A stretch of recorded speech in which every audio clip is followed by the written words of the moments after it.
So good morning teacher and hello everyone. My name is Tang Roza and I'm from group 5. And here's our group member. They are Sambath Panharith, Pisey and Khim Duongmolika.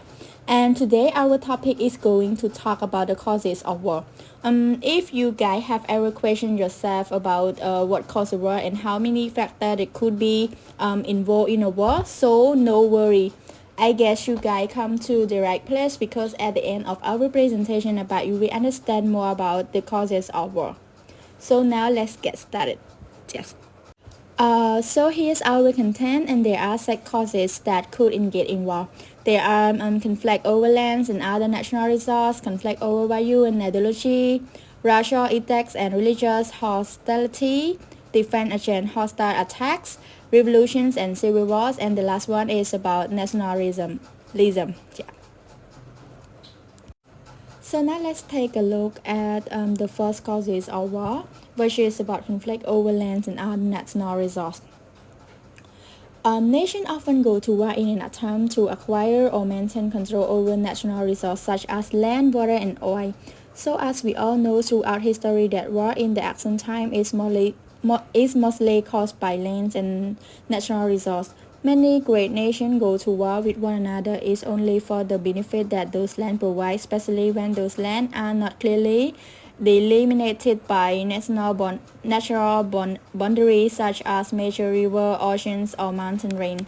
For instance, when one country sees that the neighboring country has soil that is more beneficial for planting crop and with a perfect irrigation system, or even better if that land also has other precious resources like gold, silver, diamond, and stuff.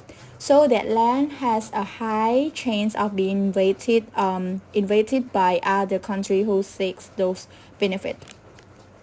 And water is another valuable resource that had led to war. As you all know that water plays an important role in our daily lives in order to survive, right? So for instance, like the conflicts between China and the Empire of Egypt over the irrigation right of the Red Sea. So this conflict is because of the land transportation was extremely difficult back then. So civilization with direct access to waterway has a major strategically advantage over those without it. So access to water have facilitated the good of good technology and cultural idea. For instance, a Red Sea is the ley line for Egyptian to Africa.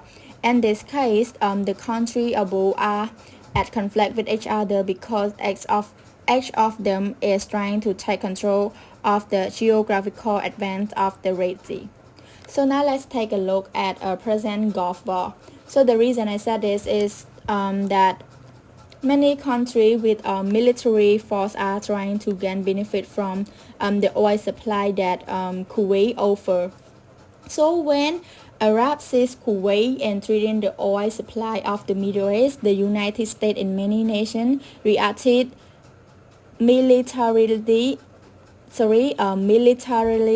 in order to prevent Iraq from disturbing the oil supply in the Middle East and other countries. So as you may know, oil is the economy of bloodlines. Because of economy of scale, transporting oils and oil product is extremely easy and extremely cheap.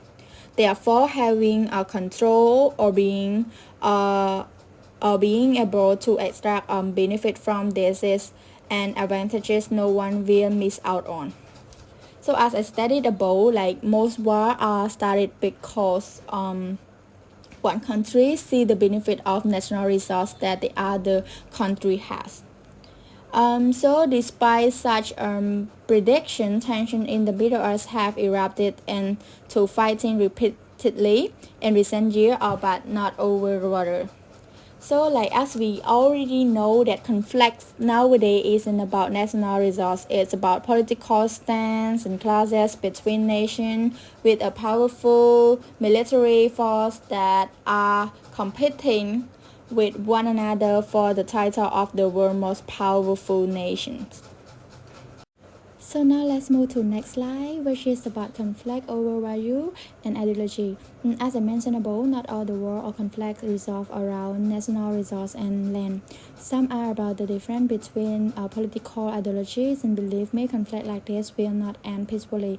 As a matter of fact, it's not going to end easily because people conviction are hard to find a solution to deal with. So the only way this conflict can be solved is by negotiations and compromise or stop. So as we can see that World War II was slightly over democracy versus fascism. So the key difference is that we can clearly define what fascism is and what democracy is. So fascism is living under a dictatorship, living oppressed and under someone else's belief without having your own freedom and limited right. And democracy is a form of government that is made for the people and run by the people. So in fascist government, certain classes of people is considered to be better than others.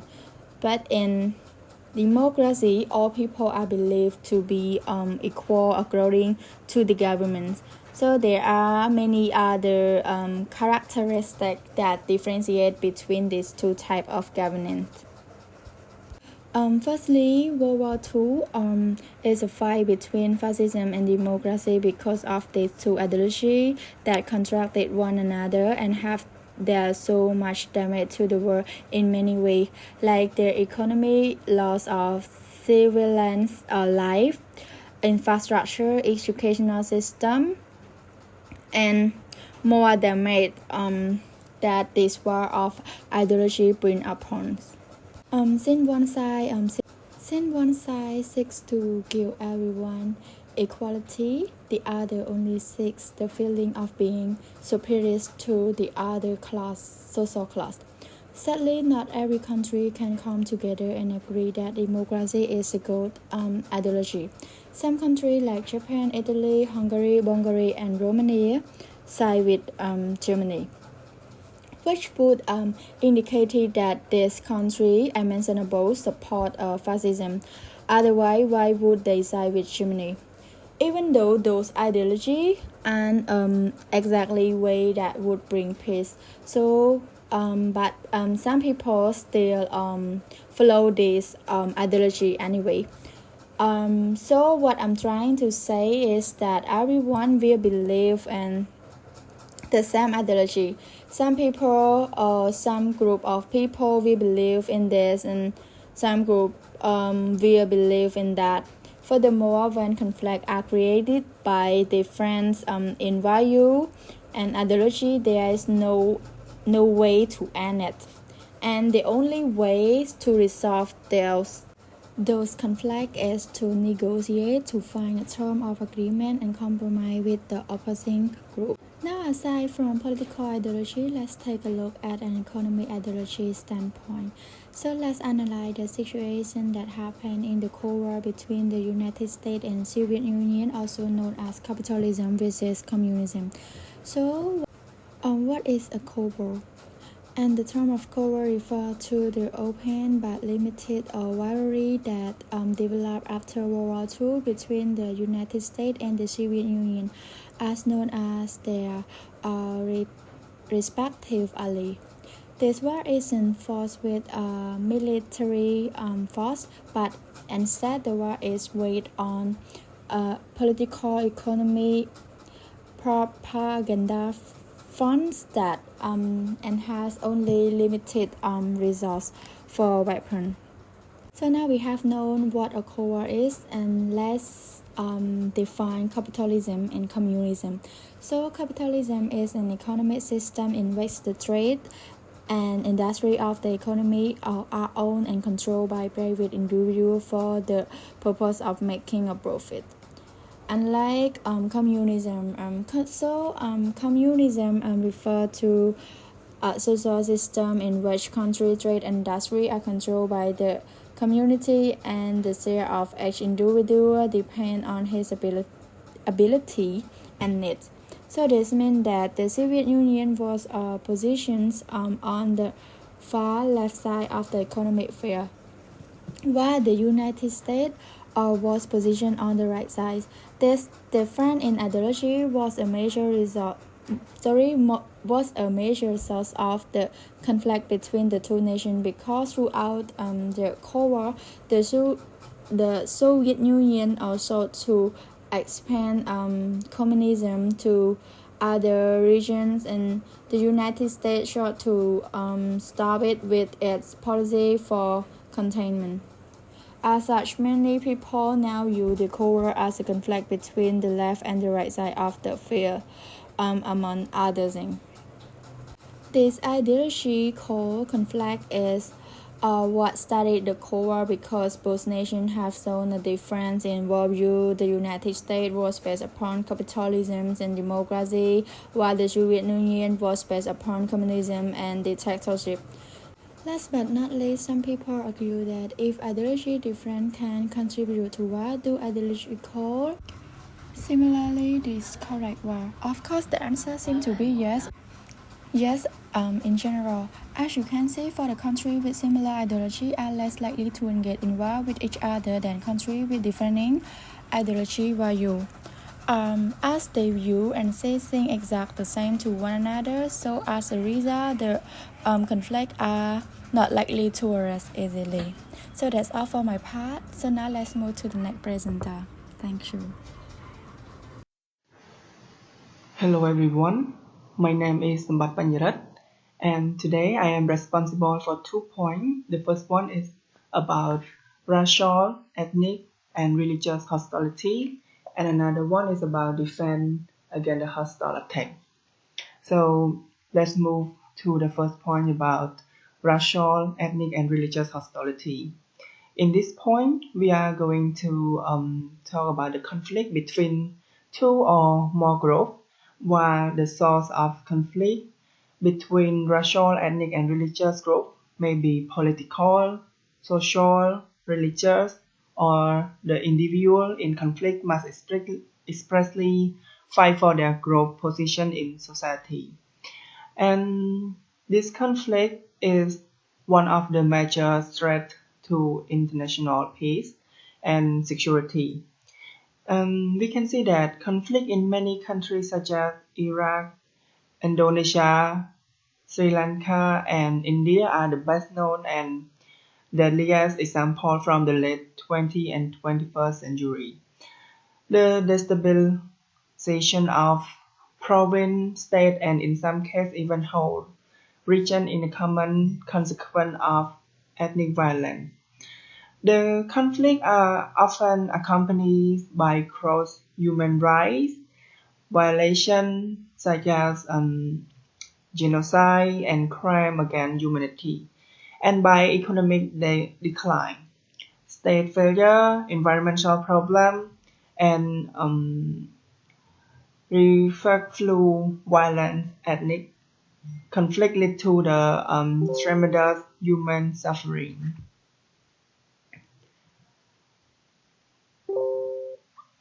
Moreover, geoselfists noted that experts agree that the deplorable economy wasted on war effort is a great measure the reason for renewed ethnic and religious strife. Racial, ethnic, and religious hostility sometimes are perpetuated by a wealthy minority to divert attention away from their exploitation and to maintain their own position of power. Also, constructivist explanation of ethnic conflict, those that emphasize the role of leader of ethnic group in stirring up intercommunal hostility, differ sharply from primordial explanation or those that emphasize the existence of ancient hatred rooted deep in psychological or cultural difference between ethnic groups. In this point, our sociologists also identify 5 levels of ethnic conflict, as we can see on the screen, such as multi-ethnic society without serious conflict. Multi-ethnic society with control conflict, and this conflict is about Black people and Asian people. And another is about society with ethnic conflict that has been resolved, society with serious ethnic conflict leading to warfare, and society with genocide ethnic conflict, including ethnic cleansing. And religious differences as the source of conflict have recently come to the forefront, and Islamic Jihad or Holy War has been blamed for the September 11 attack on the World Trade Center and Pentagon, as well as for bombing in Kashmir, Sudan, the Philippines, Indonesia, Kenya, Tanzania, Saudi Arabia, Spain, and Great Britain. Some claim that Islamic belief in and of themselves have led to the recent conflict. Others contend that religious fanatics, not the religion itself, are responsible for violent confrontation. So let's move on to another point which is about defense against hostile attack. As you know that the defense often occur when something bad is about to happen. And the defense often occur when the threat or fear of being attacked happen, and they often prepare to defend to the nation that poses the threat to avoid become a victim nation.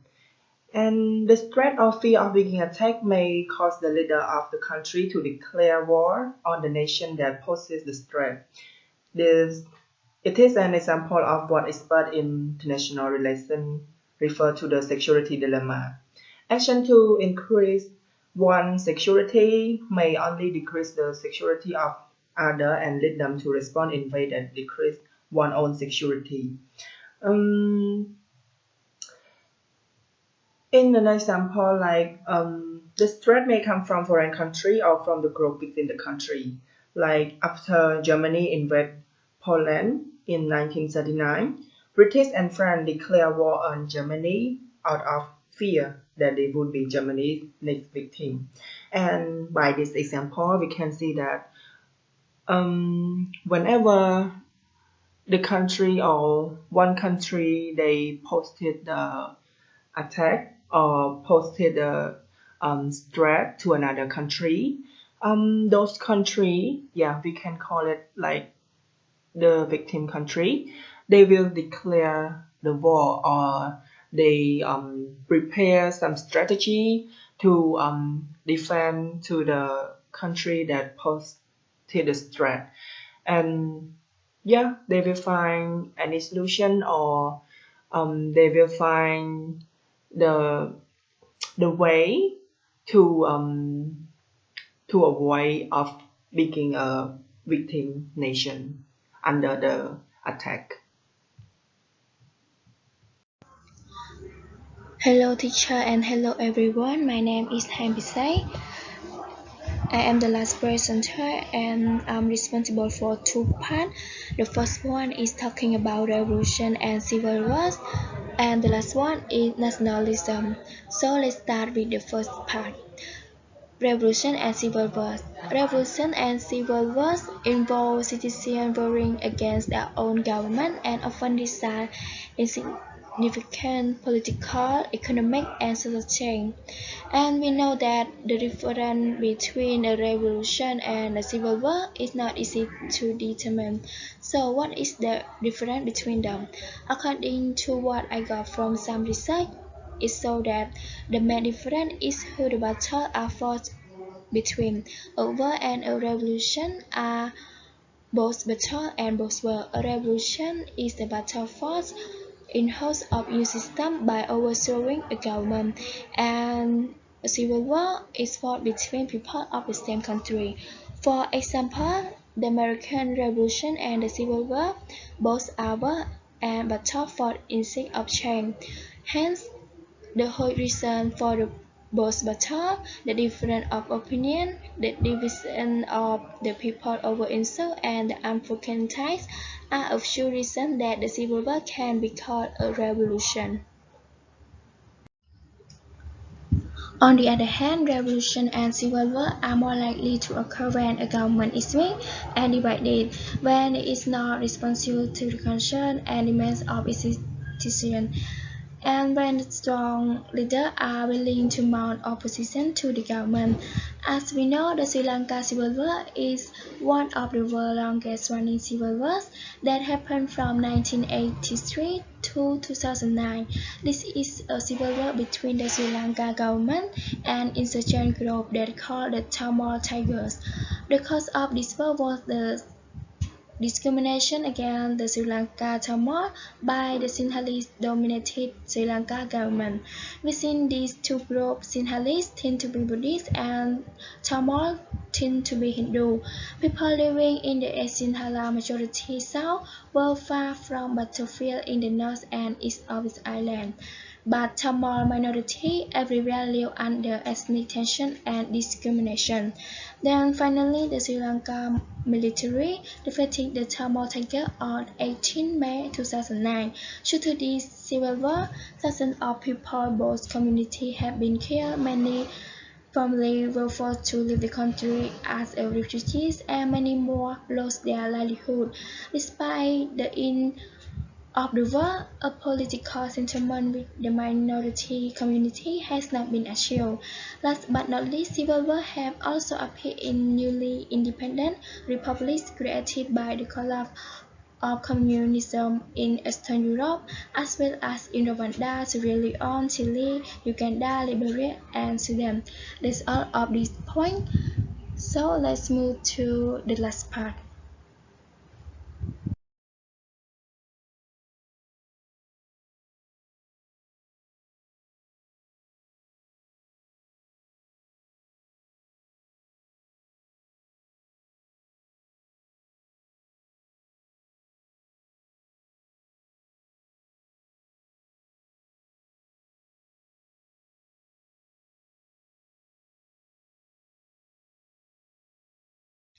Yeah, it is about nationalism. The term nationalism refers to the loyalty of an individual or a group to a nation.